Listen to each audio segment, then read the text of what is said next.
From Hollywood, it's time now for...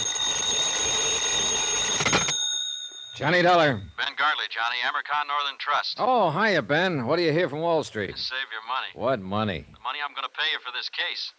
I've got a crazy one, Johnny. So naturally you thought of me. Nothing personal. Look, it's a trust setup. Cumulative endowment insurance rider. Big deal. Over $250,000, maybe $500,000. From whom to whom?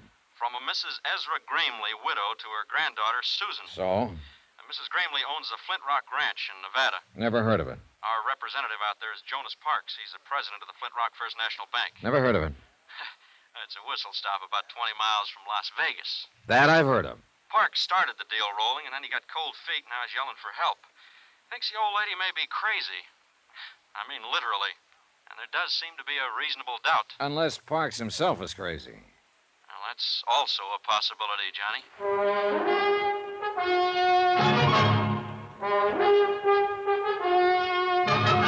Tonight and every weekday night, Bob Bailey in the transcribed adventures of the man with the action-packed expense account, America's fabulous freelance insurance investigator. Yours truly, Johnny Dollar.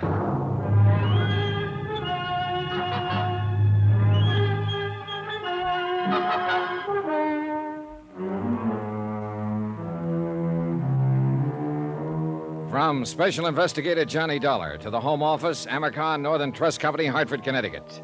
The following is an accounting of expenditures during my investigation of the matter of reasonable doubt.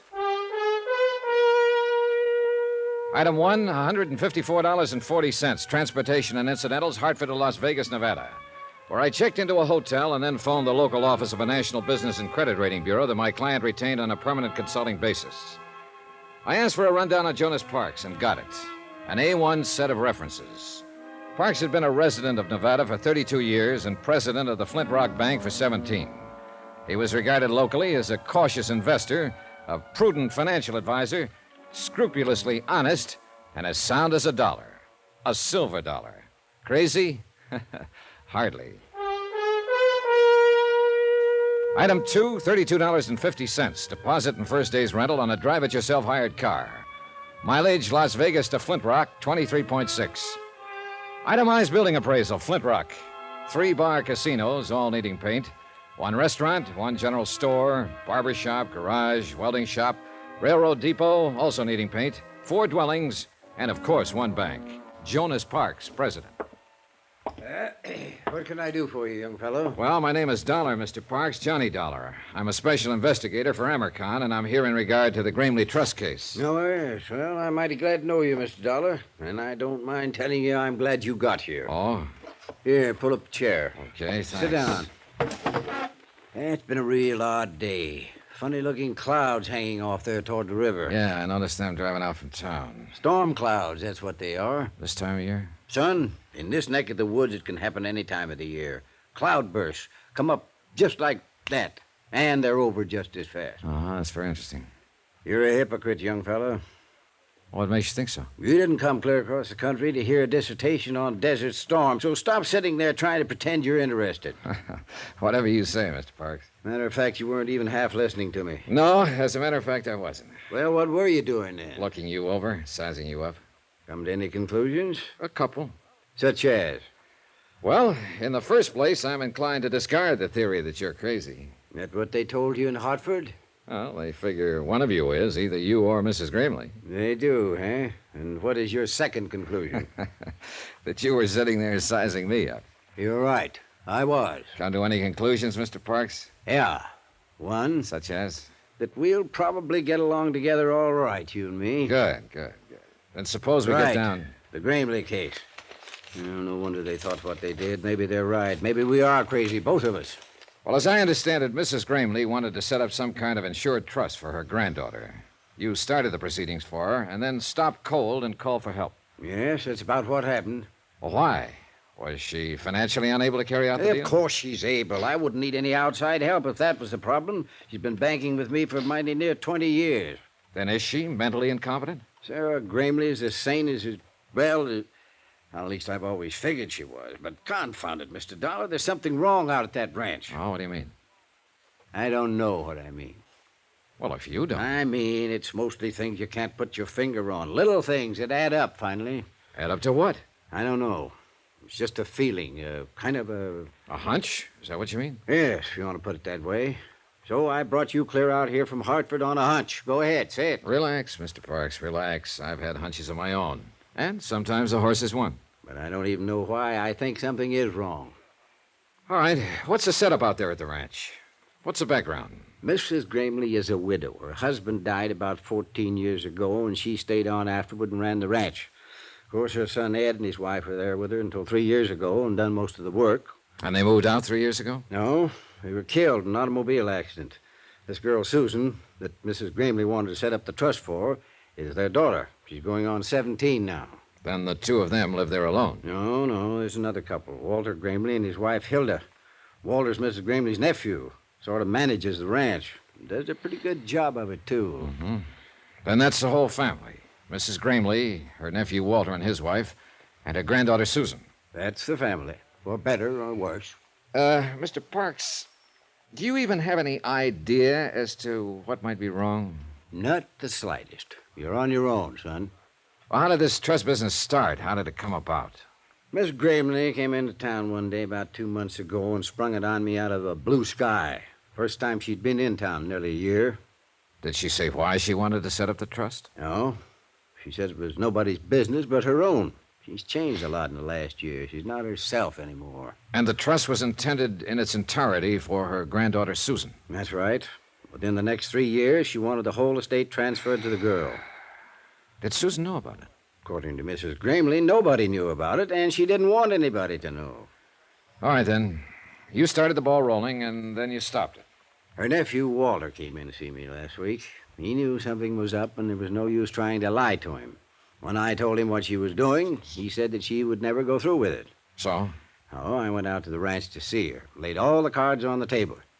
I told her what Walter'd said. Oh, what was her reaction? She said maybe he was right. Maybe she wouldn't go through with it. Then she started rambling, not even making sense, talking about the auto accident and her son's death.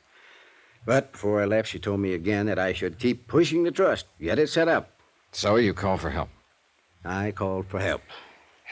Well, I guess I'd better go talk to the lady. That's not going to be so easy. Why not? Walter won't let a stranger on the place. You mean he's holding her captive? No, I think he believes she's losing her mind and he's trying to keep it quiet. And what do you believe, Mr. Parks? I don't know.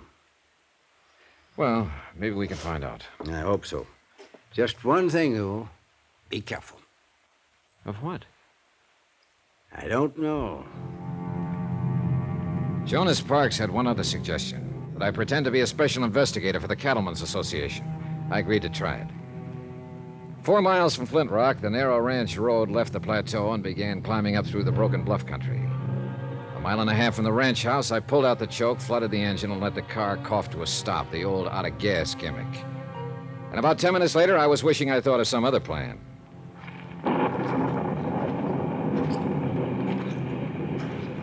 When Parks said cloudburst, he wasn't exaggerating. The rain came down in sheets. In 60 seconds, I was soaked through.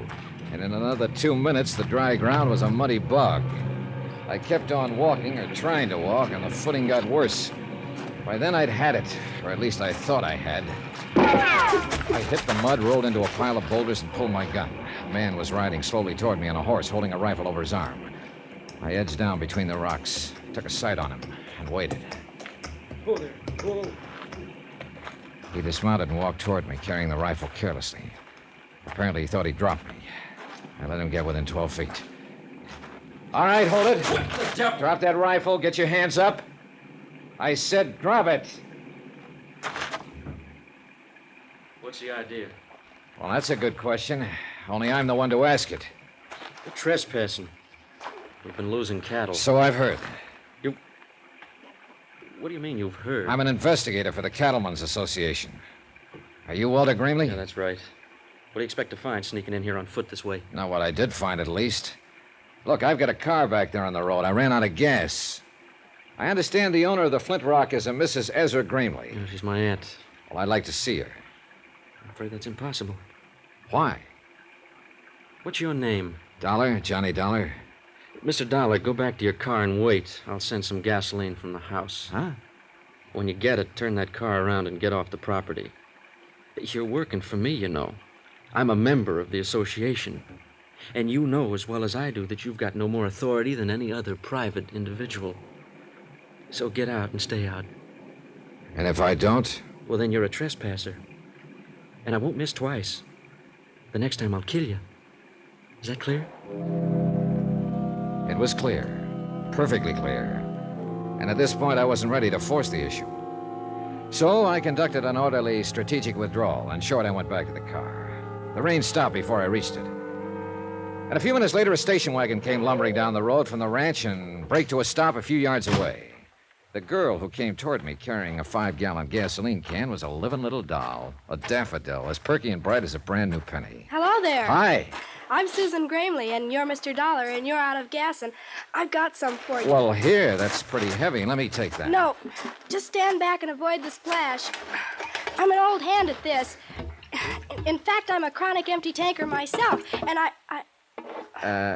What's the matter? Out of gas, are you? Big deal, huh? That tank is almost full. Yeah, well, there's no use lying to you, I suppose. Nope, I'm too smart. I see. Another thing, you're not with the Cattlemen's Association, Mr. Dollar. I'm not? Nope. I think you're here to dig up the past because of what has happened and what might be going to happen. All of that, huh? Yep. And you know what? I think it's just fine and dandy. You do? You bet I do. I loved my dad. I loved him more than anything. They knew what he always did when he got mad. Sure they knew. I figured it out a long time ago. Like to tell me about it, Susan? You'll find out, Mr. Dollar. I think you're the kind of a man who smashes into things, right into the middle, and breaks them wide open. Be careful, though. Oh? Because you know something? You're smashing into a bomb.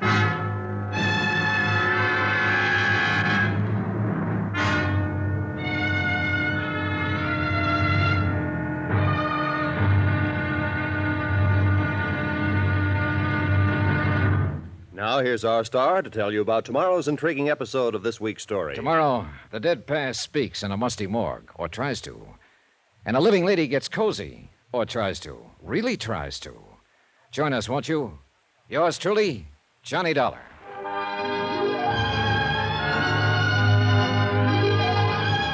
Yours truly, Johnny Dollar, starring Bob Bailey, is transcribed in Hollywood. Written by Les Crutchfield, it is produced and directed by Jack Johnstone.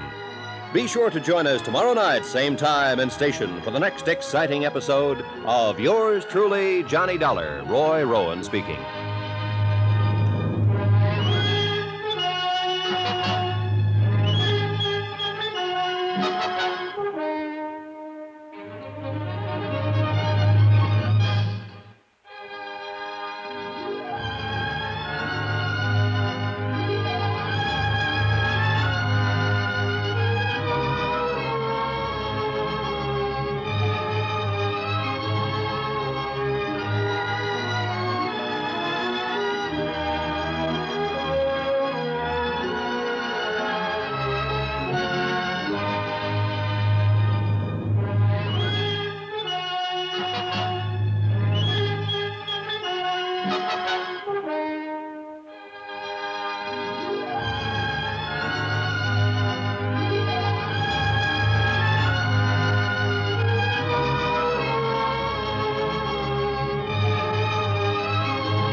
From Hollywood, it's time now for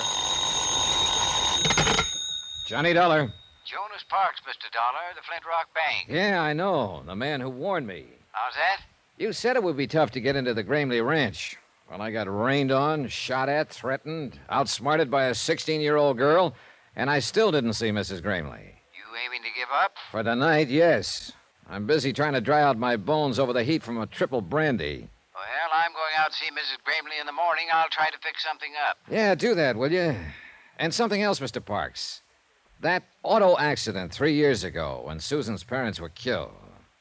What about it, Mr. Dollar? You know what about it. The dead past is always with us. You go see Will Connors there in Las Vegas. He runs the Ford County Weekly Tribune. Tell him I sent you. And be careful. Once again, Mr. Parks, careful of what? I still don't know.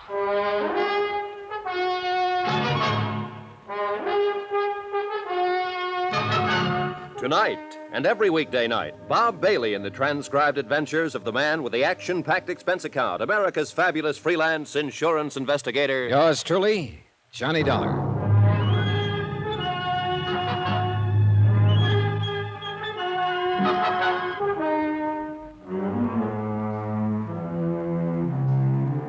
From Special Investigator Johnny Dollar, location Las Vegas, Nevada. To the Home Office, American Northern Trust Company, Hartford, Connecticut. Assignment, the matter of reasonable doubt. Expense account continued. Item 4, $7.25. A triple wasn't enough, so I bought the whole bottle and took it up to my room. I was bushed, and not just from being caught out in a desert cloudburst. Mrs. Grimley, elderly widow, owner of the Flintrock Ranch, wanted to set up an insurance trust and convey all her holdings over to her 16-year-old granddaughter, Susan. Her only other heirs were her nephew, Walter, who managed the ranch, and his wife, Hilda. Jason Parks, my client's local representative and respected president of the Flintrock Bank, had started proceedings, then got cold feet and dropped them. Why? He didn't know. Just a hunch. Something was wrong. He'd called for help. And I was that help. Total results so far, 0. I put the cork in the brandy bottle and went to bed.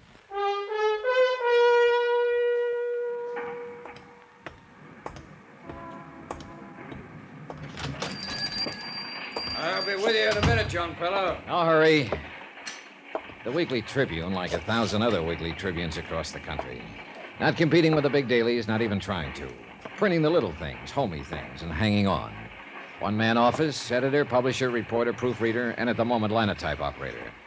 A guess, of course, but the man at the linotype looked as though his name just had to be Will Connors. My name is Will Connors. What can I do for you? I'm Johnny Dollar, Mr. Connors. Jonas Parks out at Flintrock suggested Yeah, Jonas called me this morning, said you'd probably be in. Glad to know you. Thanks. Same here. He said you'd most likely be asking all sorts of crazy questions. And I was to, well...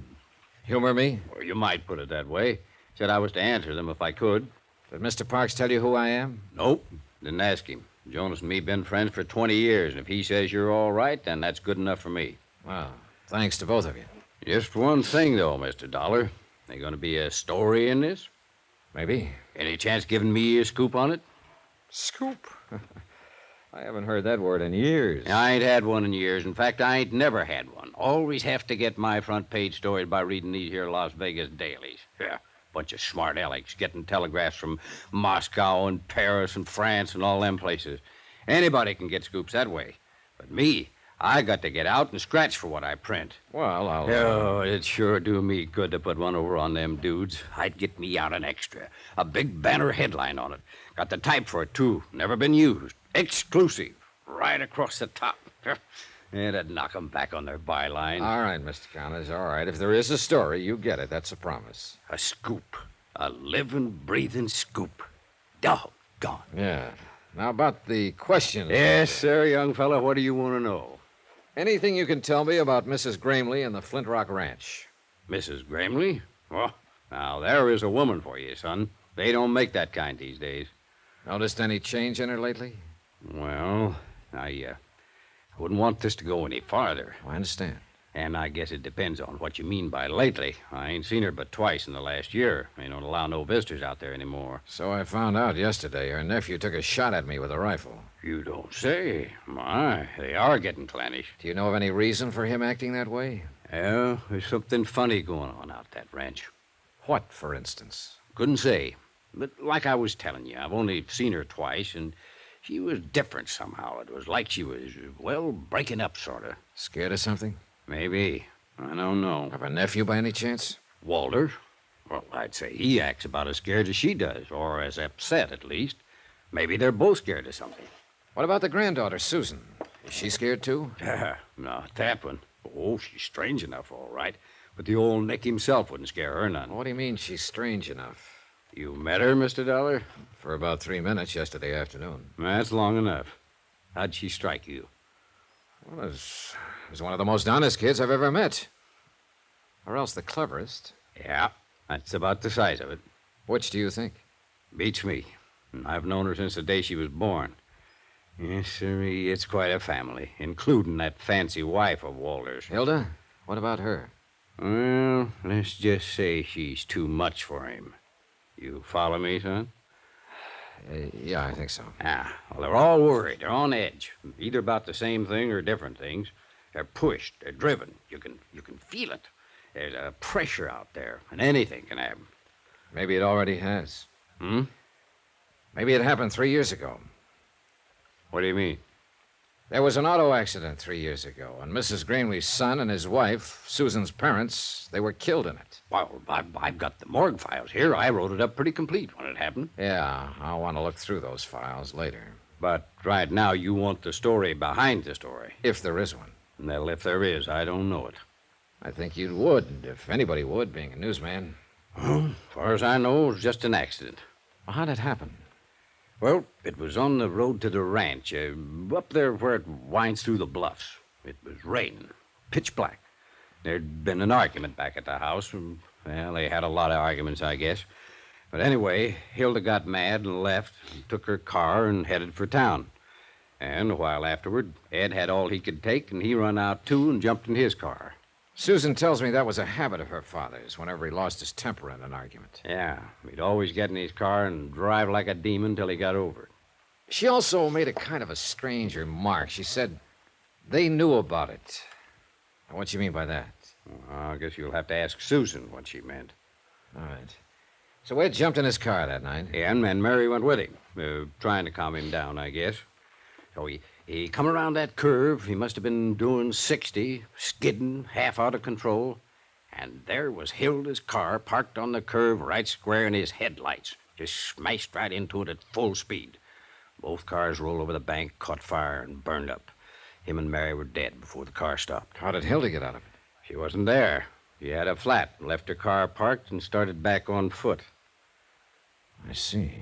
She was lucky, that's all. She sure was, Mr. Connors. Real lucky. I took a back file of the Tribune into the outer office and went over the news stories on the deaths of Ed Grimley and his wife. I found nothing that Will Connors hadn't already told me. Shocking loss, fine people, sudden accident. I kept hanging up on that word, accident. I kept wanting to put a question mark after it. I was so absorbed I didn't even notice her come in until she spoke to me. Hello, Mr. Dollar. Well, are you following me, Susan? Nope. Got some copy for Mr. Connors. I write articles for him sometimes. You know, clever kid and all that sort of. I see you took me seriously. How do you figure? You didn't close that paper fast enough. Now, why would an investigator from the Cattlemen's Association be interested in an auto accident 3 years back? Suppose you tell me. Because you're not an investigator for the Cattlemen's Association. Who are you, Mr. Dollar? I've got half a notion to level with you, Susan. Then I'll go the other half by leveling with you. Aunt Hilda called the association office in Reno this morning. They said they never heard of you. Imagine that. Mr. Parks was out at the ranch just before I left. She asked him about you, too. He said he'd never seen or heard of you. I see. He was lying, though. I can always tell when people are lying, and they know it, too. That's why they're uncomfortable around me. Yeah, I know what you mean. Hey, look, Susan, Did Mr. Parks talk to your grandmother? No. He was supposed to arrange for me to see her. About the accident. Maybe. I'm not sure yet. I'm shooting in the dark. Oh, it's time somebody did. Where are you staying, Mr. Dollar? At the Carmen Manor. Okay. I'll get it set up and call you there later. Get it set up? Sure. Fix things so that you can get in to see my grandmother. That's what you wanted, doesn't it? Well, all right. I went back to my hotel room and settled down to wait. If a 16-year-old kid could manage what a bank president couldn't, then me for the juvenile league. What happened a couple of hours later, though, wasn't exactly juvenile. Yeah, come in. Hello? Wow. You busy, Mr. Dollar? Not too busy. Come in. Thanks. I don't believe I'm Hilda Grimley. I imagine you've heard of me during your cattle investigation. Well, somehow you don't seem to fit with cattle. A compliment? Observation. What do I fit with? I don't know yet, Mrs. Grimley. Hilda. Now I'm beginning to know. Cigarette? Thanks. I'll stick with my own brand. It usually works out better that way. Thanks. Nice cigarette case. Gift. I'm always getting gifts. Including a wedding ring? Oh, I've got one. It's around someplace. Just so you don't forget where you left it. I couldn't if I wanted to. You wouldn't have a drink for a lady, would you? Brandy? I love brandy. And gifts? And a lot of other things. Like money? Oh, money's real nice. It's next to the best. And what's the best? Excitement. I see. Don't you think it's best? Well, it depends. At least you're in the right spot for it. I hope so. Look, I haven't got any money, and I never give gifts. You've got brandy, though. Pour us a drink, Johnny, and then we'll talk. What about? Excitement.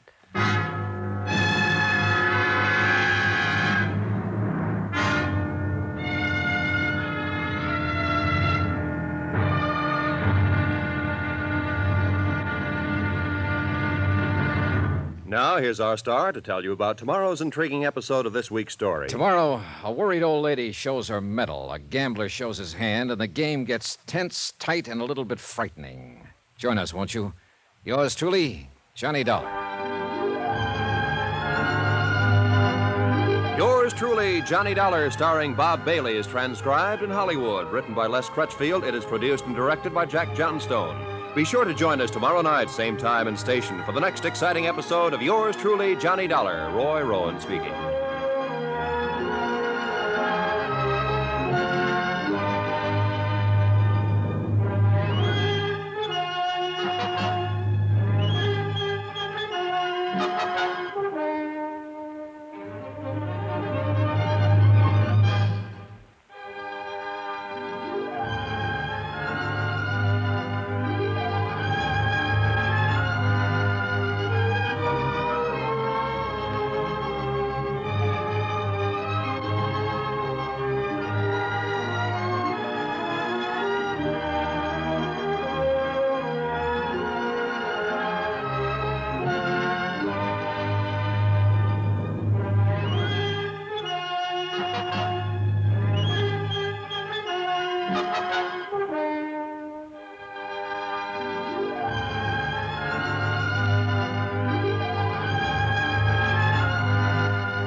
From Hollywood, it's time now for Johnny Dollar. This is Susan Grimley, Mr. Dollar. Oh, yes. How are you, Mr. Wilson? Mr. There's somebody there with you. Yes, that's entirely correct. Well, just listen then. It's all fixed, Mr. Dollar. Grandmother's expecting you. She'll be alone for the next few hours, so come on out to the ranch. You're certain of that statement, I suppose? Yes, of course. Uncle Walter went into Vegas, and Aunt Hilda's gone somewhere, Yes, too. I'm quite aware of that. You mean she's there? With you? That's right. Oh, Mr. Dollar, you men are all alike, aren't you? That's quite a remark for a person your age, Mr. Wilson. Oh, I'm quite mature for 16. Has she made her pitch yet? I think we'd better postpone this discussion until the next time we meet. Well, she always does, you know. She's a regular vampire. I figure Uncle Walter's gonna kill her someday. Not Mr. that Wilson. Yes, sir? Goodbye.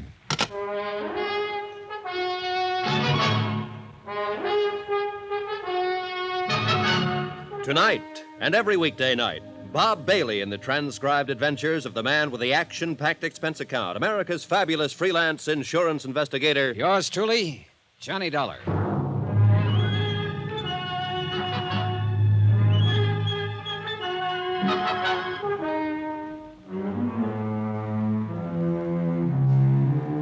From Special Investigator Johnny Dollar, location Las Vegas, Nevada, to the Home Office, Amercon Northern Trust Company, Hartford, Connecticut. Assignment, the matter of reasonable doubt. Expense account continued. Item 9, a $50. Tip to the hotel bell captain to call a taxi for Hilda Grimley and to wave goodbye to her as she drove away. I do not include the 6 brandies she guzzled. Those are on me. Of course, she had knocked on my door uninvited, so that made it her party. But still, it was my room, so that made her my guest, so... forget it. The whole thing left me too confused to itemize it. She'd obviously come on a fishing expedition. The fish, information. Bait, the usual, but nicely designed. Results, none on either side. What had started out as a trust case had turned into a snipe hunt. I was in over my head, floundering, and I needed some good, buoyant answers. I was hoping Mrs. Grimley herself could supply a few of them. I'm very glad to meet you, Mr. Dollar. Sit down. She wasn't young, and she wasn't beautiful anymore, but she had been once. She still had some of that assurance and authority that beauty always gives a woman. She seemed a little uncertain, a little harried, maybe, but underneath it, just as tough as an old field boot. I think you'd better leave us alone now, Susan. Okay, Gran. If she starts using her brass knucks, give a whistle, Mr. Dollar. I'll rush in and save you. Thanks, I'll remember. Oh, she's a brash little flibberty-gibbet. And you love the dickens out of her, don't you? Love? Oh. Yes, I do love the dickens out of her, Mr. Dollar. Is that what you came out here to find out? No, I knew that already. Otherwise, you wouldn't have wanted to transfer all your holdings to her. How did you know about that? Just who the devil are you, anyway? Seems to me Susan was pretty vague on that score. She had to be. She doesn't know. Then why did she think I ought to see you? Oh, she decided I looked honest. Claims she's got a knack for that sort of thing. As a matter of fact, she has. And also, she loved her father and mother. What do you mean by that? Mrs. Grimley, I'm here because your friend, Jonas Parks of the Flintrock Bank, sent for me. What? I'm a special investigator for the Amercon Northern Trust Company of Hartford, Connecticut. Why, Jonas didn't say anything to me. He hasn't had a chance. He intended to when he was here this afternoon, but you were too ill to see him. Ill? I didn't even know he was here. Your nephew and his wife did. He talked to them. Tell me, Mr. Dollar, just why did Jonas send for you? Because he thought you might be losing your mind. Oh, he did he? Huh. Are you? Well, if you thought so, you wouldn't have said it so bluntly. Right. I don't think so. Well, what made Jonas think it? You asked him to set up an insurance trust for the benefit of your granddaughter, Susan. Apparently, the intent was to convey your entire estate to her over a period of 2 to 3 years. What's so crazy about that? Nothing at all, so far as that part of it was concerned. But it didn't stop there. After he got the proceedings started, you turned skittish on him, started to flutter. Well, Jonas is a fool. He is not a fool, and you know it. He's been your friend for 20 years. He's completely trustworthy, conscientious, and he has your best interests at heart. Huh. How much is he paying you to say things like that? Nobody is paying me but the Amercon Trust Company, and furthermore, you know it. All you're doing is trying to dodge the issue. Young man, I'm not accustomed to being talked to this way. Then you can look at it as a refreshingly novel experience. You sound like Susan. And an experience you don't entirely dislike. Presumptuous whelp. Maybe. Are you married, Mr. Dollar? No. What a pity I'm not 30 years younger. What a pity I'm not 30 years older. Oh, thank you, sir. And now let's stop scratching each other's backs and get to the point. All right. Jonas is a fine man. No doubt he did have reason to get upset. These past months have been... Well, I suppose I haven't seemed like myself at all. Why is that? Oh, you're like a bulldog with a bone, Mr. Dollar. Careful how you talk about your might-have-been lover.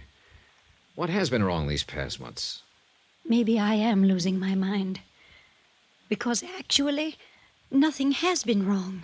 I don't agree.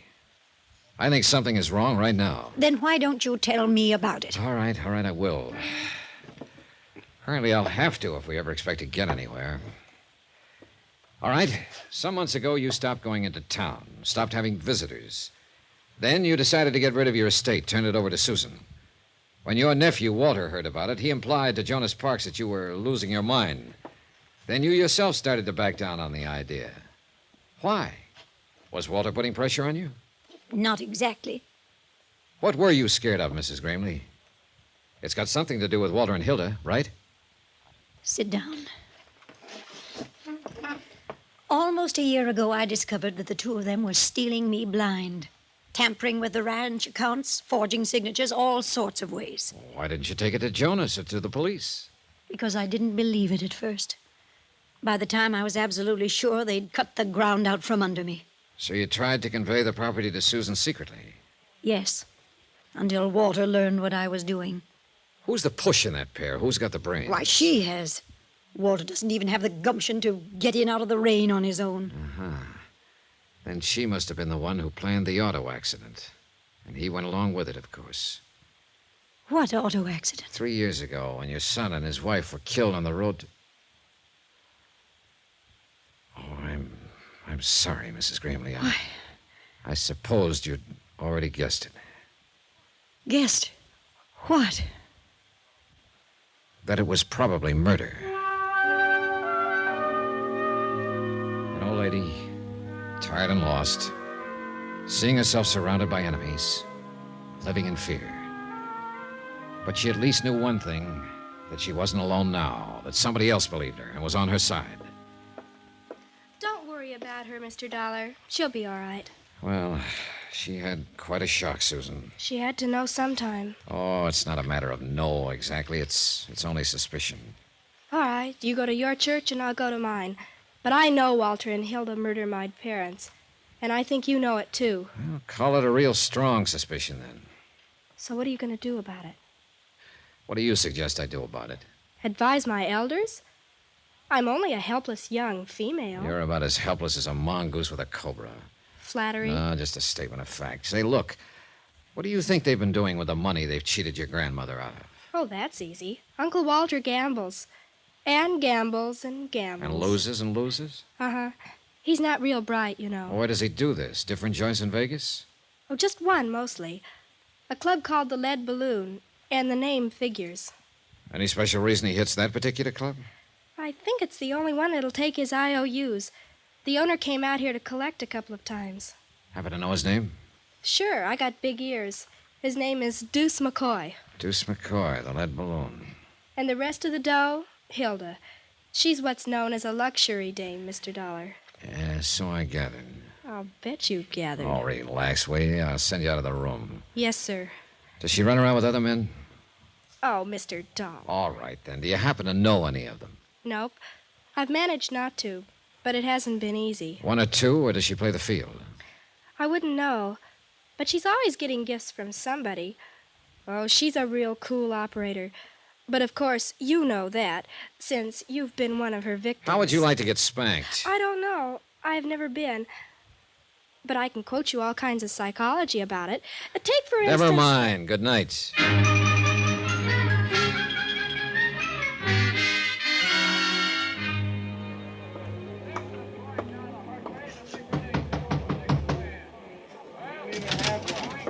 Yeah? Your name McCoy? Deuce McCoy? Yeah, that's right. Johnny Dollar. I'd like to talk to you about a mutual acquaintance. What mutual acquaintance? Walter Grimley. He's across the room there at the moment, bucking one of your crap tables. Come on in, Dollar. Thanks. All right. Now, what about Grimley? How much is he into you? Nobody gets into me. You've been taking his IOUs, haven't you? He buys them off. Holding any now? Look, what's the pitch, huh? What racket are you in? Insurance. What's that got to do with Grimley? I don't think he's a very good risk. Mm-hmm. Meaning? He's probably going to be doing time for embezzlement before long. So why are you telling me about this? Well, I thought you might be interested, since you've been taking his IOUs. Oh, you're big-hearted, is that it? You're just being neighborly? You might put it that way. Yeah, and I might not. Now, what is your angle? Is Grimley a personal friend of yours? No more than any other sucker out there at the tables. Then you wouldn't know where he gets the money he loses. Well, that I never ask. And I don't suppose you'd know his wife. Oh, he's married, is he? Her name is Hilda. She likes gifts and brandy and money and excitement. Then I hope she manages to find him. Whoever she is. Oh, she does, one way or another. We all got our problems, Dollar. Yeah, but some of us more than the others, right, McCoy? You through speaking your piece now, huh? Not another word to say. Well, then I don't want to rush you, but... Hey, that's a nice cigarette case. Platinum, isn't it? I wouldn't know. It's not yours? Somebody left it at the table. Somebody, huh? Then you don't know who it belongs to. If I did, I'd give it back.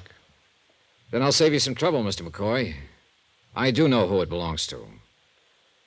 What makes you think so? Because I saw it earlier today. It belongs to Hilda Grimley.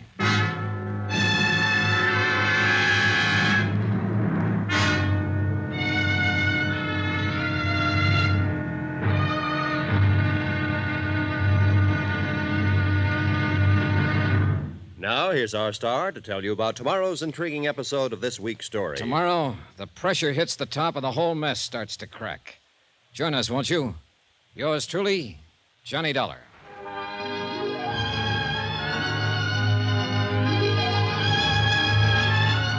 Yours truly, Johnny Dollar, starring Bob Bailey, is transcribed in Hollywood. Written by Les Crutchfield, it is produced and directed by Jack Johnstone. Be sure to join us tomorrow night, same time and station, for the next exciting episode of Yours truly, Johnny Dollar. Roy Rowan speaking.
From Hollywood, it's time now for... Johnny Dollar. You're there. Sure, I'm here. What? I mean, at your hotel. Is this Susan? That's right. Why aren't you out there, Mr. Dollar? Out where? On the old boulder cutoff. If I'm supposed to meet you there in 15 minutes, you're going to have to... Wait a minute. What the devil is this all about? Where'd you get any idea I was supposed to meet you? From your friend. What? Sure, he phoned here a few minutes ago. He said I should slip away from the ranch, take the station wagon, and meet you over on the old road right away. I just phoned your hotel on the off chance that... I don't imagine he gave his name. No, and I didn't recognize the voice. Susan, listen. Get away from there right away. Don't go near that road. Come straight here to my hotel. Do you understand? Yes, but why? What's it all about? Never mind. Just get here and get here fast while you're still alive.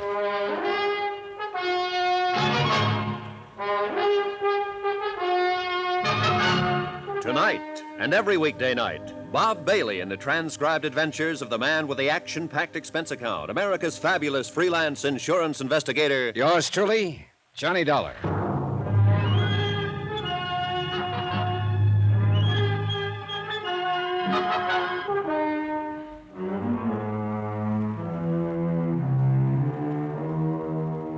From Special Investigator Johnny Dollar, location Las Vegas, Nevada, to the Home Office, Amercon Northern Trust Company, Hartford, Connecticut. Assignment, the matter of reasonable doubt.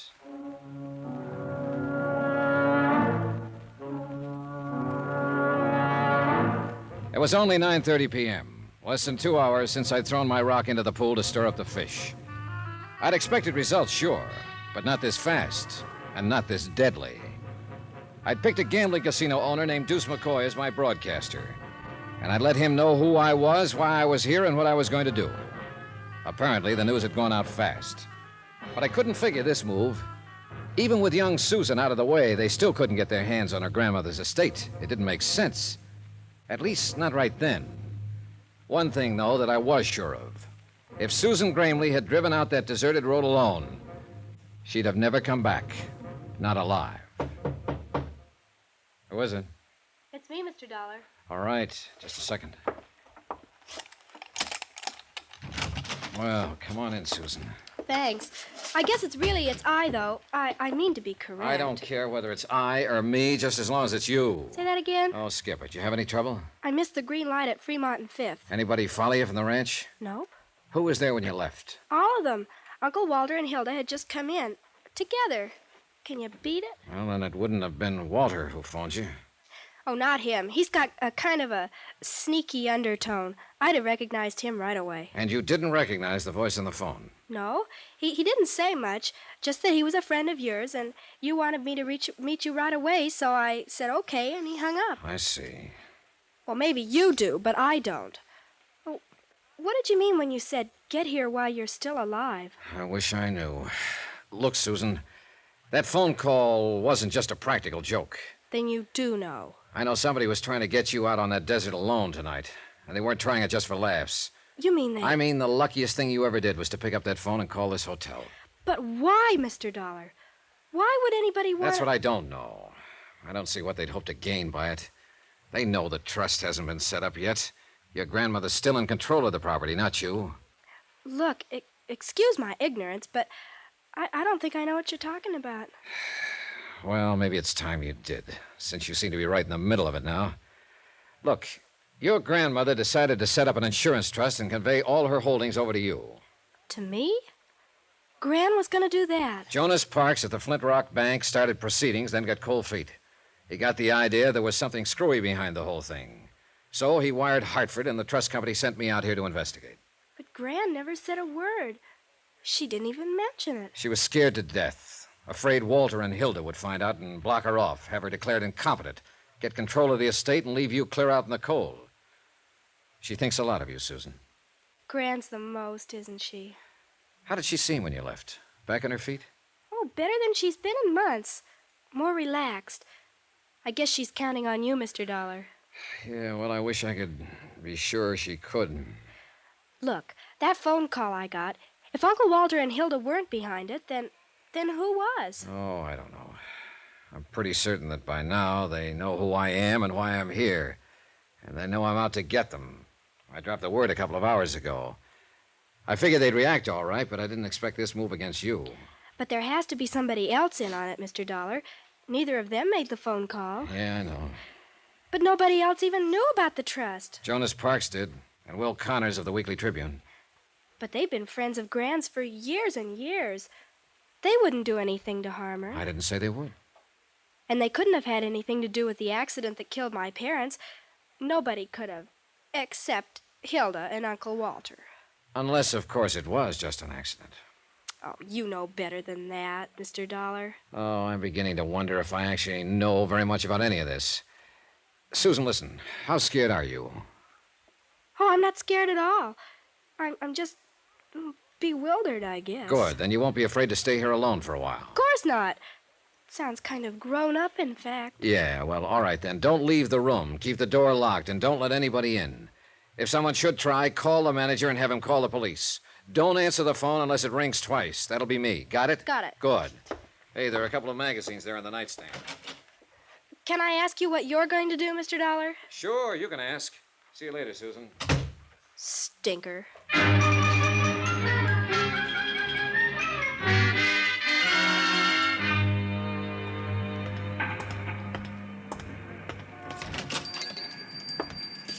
Evening, young fella. I kind of hoping you'd drop around.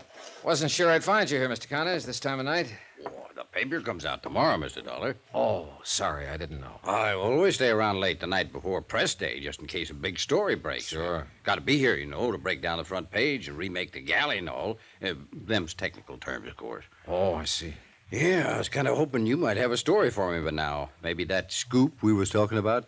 Nope, not yet. Well, I can hold the press until 9:30 a.m. in the morning, but that's the last doggone final 0 hour. And a minute later, come calamity, cataclysm, or high water, the Tribune has got to roll. Yeah, sure.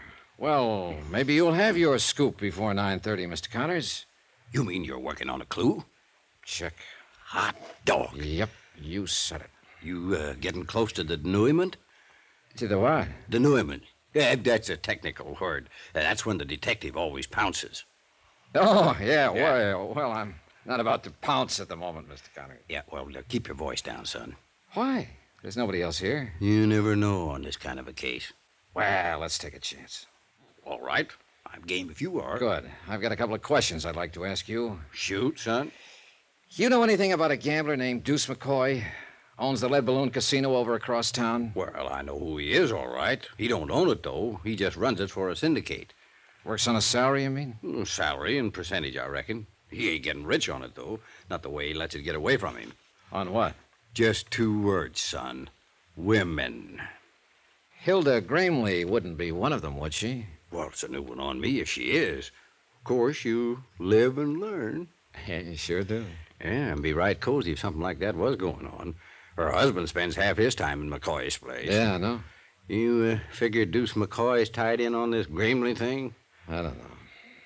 You want to do me a favor, Mr. Connors? Well, just sing it out, young fella, with this scoop. Well, listen, young Susan Grimley is in my room over at the hotel. You don't say so. Well, but Never mind, it's a long story. I hate to have her there alone. So how about going over and babysitting for a while? Sure, I'd be glad to. All right, I'll phone her first so she won't lay you out with an ashtray. And I'll keep in touch with you. If there's a story, you'll get it. Meanwhile, clam up. Right. I'll see you later. Yeah, do you pack a gun, Mr. Dollar? Sometimes. Why? Deuce McCoy does, too. All the time.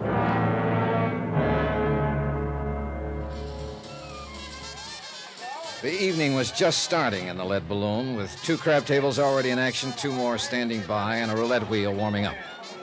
No one paid any attention when I walked back through the casino to the office. I waited what I considered a reasonable length of time, then tried the knob. The door was unlocked. Go on, Buster. Beat it. The girl was alone in the office, sprawled back on the sofa, a drink in her hand. And it was pretty obvious it wasn't her first one, nor her second or third. She'd have been a real knockout, sober. What's the matter? Don't you understand English? I said get out. Where's McCoy? What's it to you? Feeling no pain, huh? Oh, cut it, Buster. Must have been a pretty big pain, though, earlier, if it's taken this much to kill it. Go on and get out of here. Why do you think you are to talk like that? Johnny Dollar, who are you? Get away from that desk. If Deuce finds you messing around in here, he'll kill you. Even if I told him I was a close friend of yours? You rat. I'll call one of the boys and get you thrown out of here. Oh, I wouldn't. Might make an awful scandal. And I don't think Deuce would want that. Not right at present. What are you talking about? Oh, come now. You're in it too, aren't you? No, you're not with the police. I know them all. You're FBI. Oh, what makes you say that? Look, if Deuce is in a jam, I don't know anything about it. What's your name? Nicky. Nicky Vernon. All right, Nicky, sit down and relax. Whoops. Now, where's Deuce McCoy?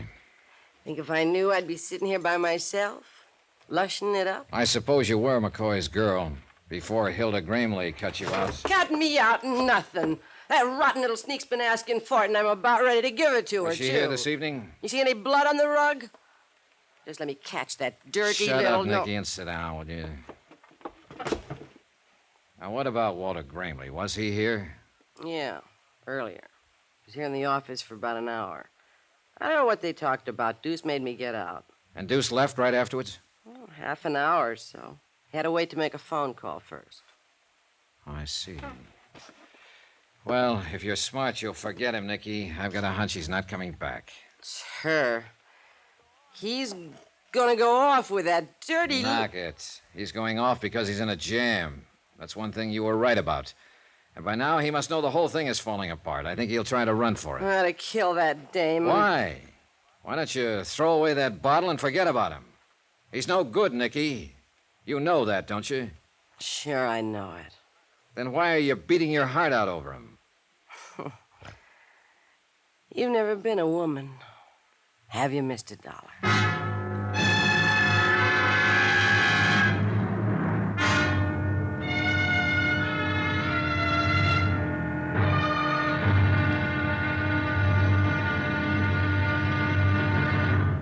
Now, here's our star to tell you about the final intriguing episode of this week's story. Tomorrow, I tag the pitch too late, and a runner gets home. The score? 1-0. In favor of death. Join us, won't you? Yours truly, Johnny Dollar.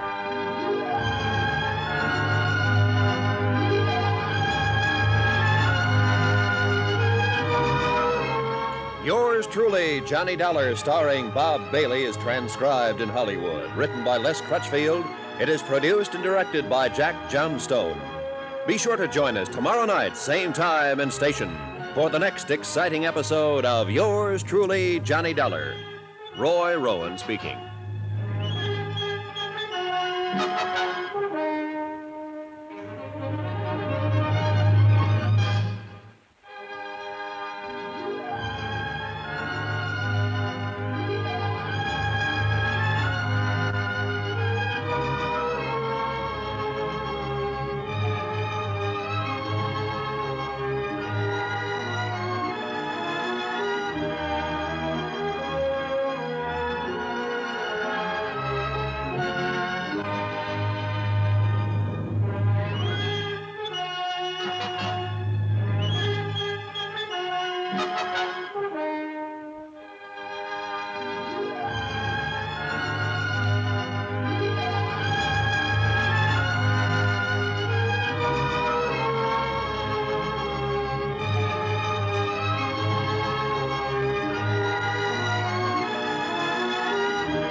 From Hollywood, it's time now for...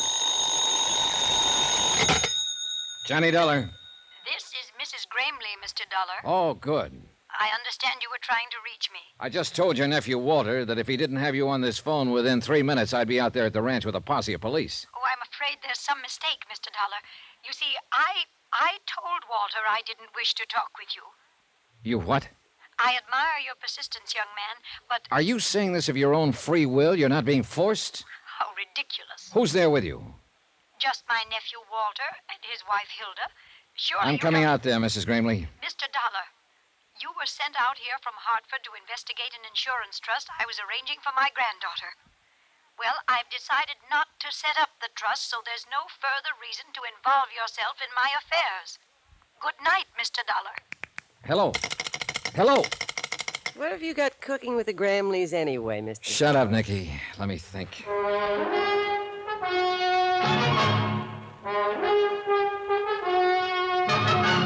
Tonight and every weekday night, Bob Bailey in the transcribed adventures of the man with the action-packed expense account, America's fabulous freelance insurance investigator. Yours truly, Johnny Dollar.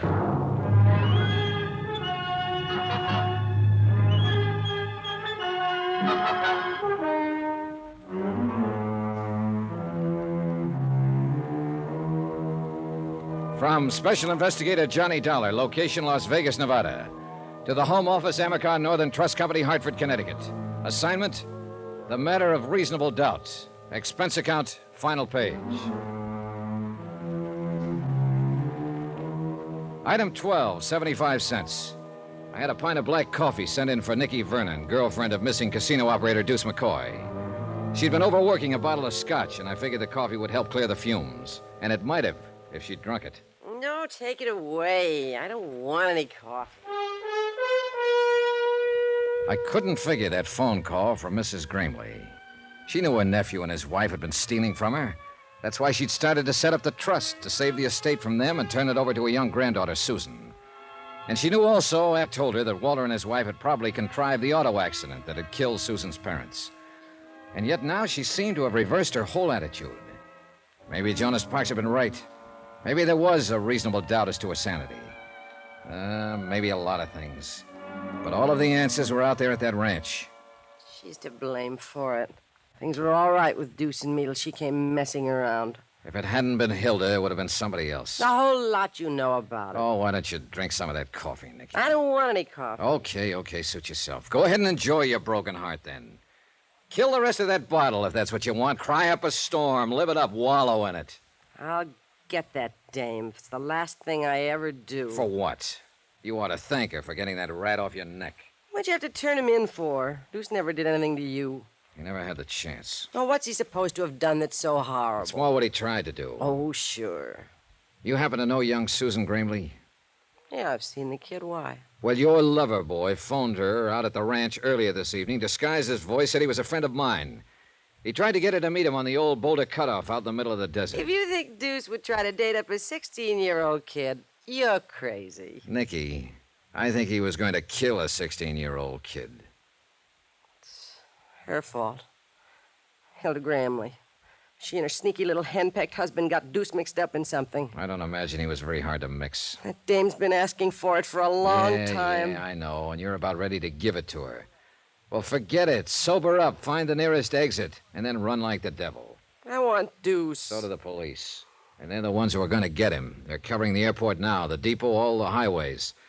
Vegas is a tough town to get away from. He hasn't got a chance. It's just as much your husband's fault. Why didn't he keep her at home? Why didn't he... Oh, for the love of... You keep on playing that same old record, you're going to wear a groove right through your brain.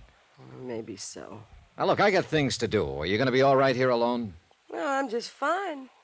I never felt better in my life. Then you've already got it halfway made. So why don't you double up and get even? Try some of that coffee.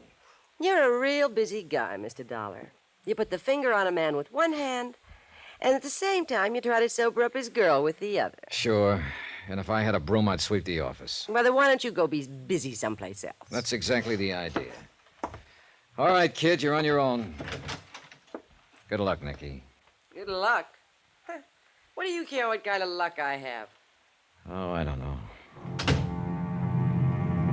I picked up my car and drove out across the desert toward the Flintrock Ranch.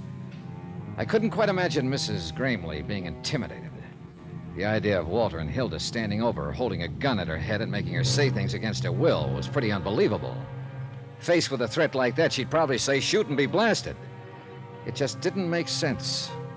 Apparently, she really had reversed her field. But I had to hear it from her face to face.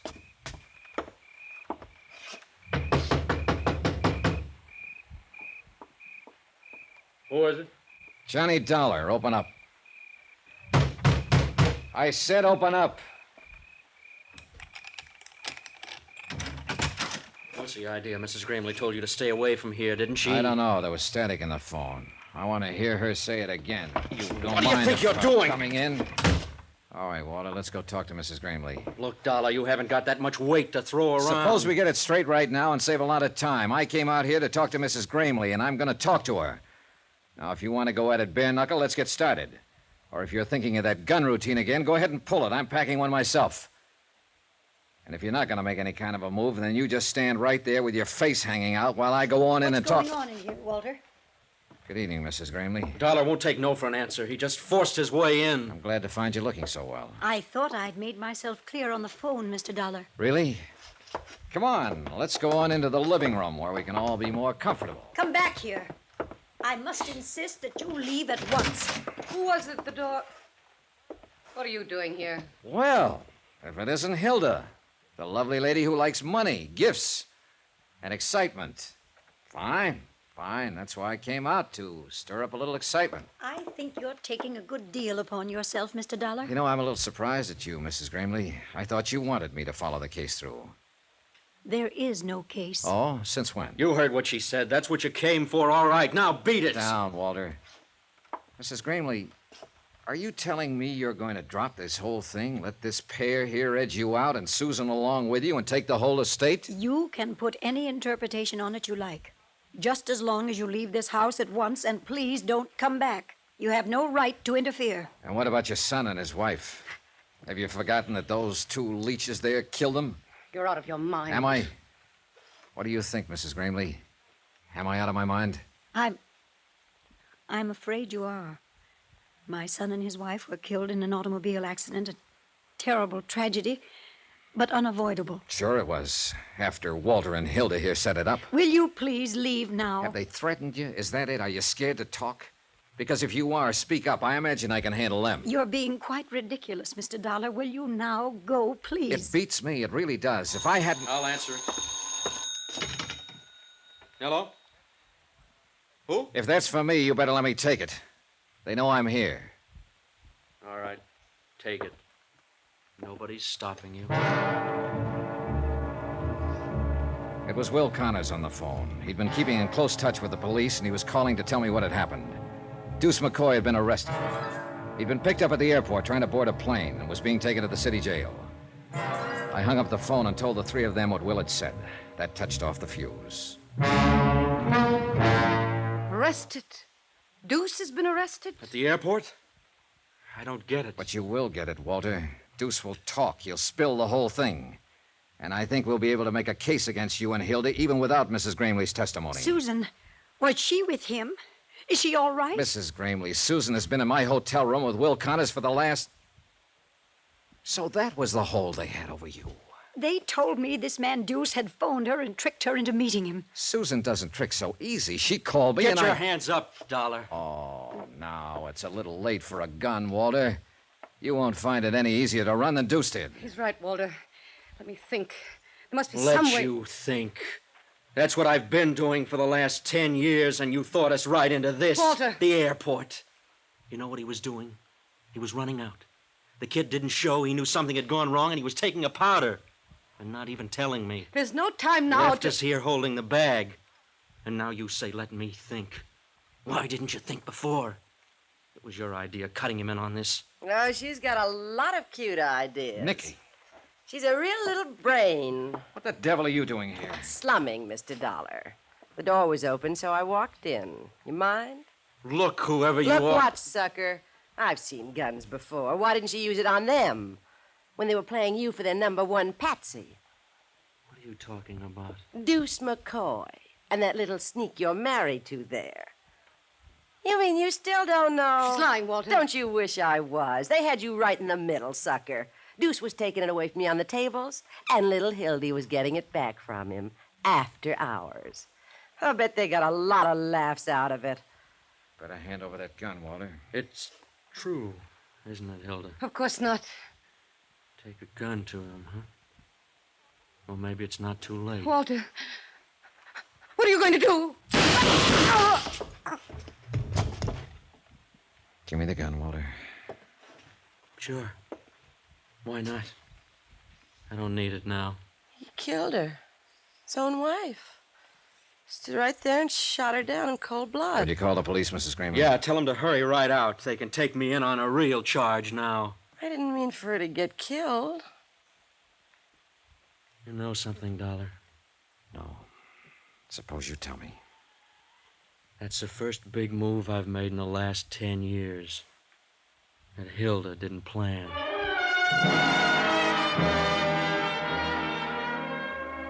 Expense account item 14, $305.20. Hotel and incidentals in Las Vegas and transportation back to Hartford. Expense account total, $596.45. End of account. Remarks? Well, I can't figure out why she had to go messing around that way when she already had a man of her own, her husband. Of course, he didn't amount to much, but not many men do. What'd you expect to find in this world? Pearls in all her oysters? A turkey in her soup? well, that was Nicky, and that's the report. And that's life. Come to think of it, though, what isn't? Yours truly, Johnny Dollar.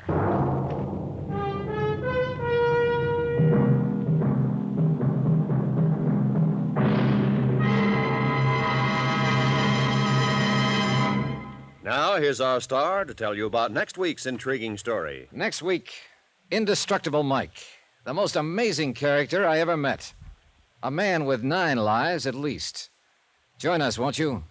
Yours truly, Johnny Dollar.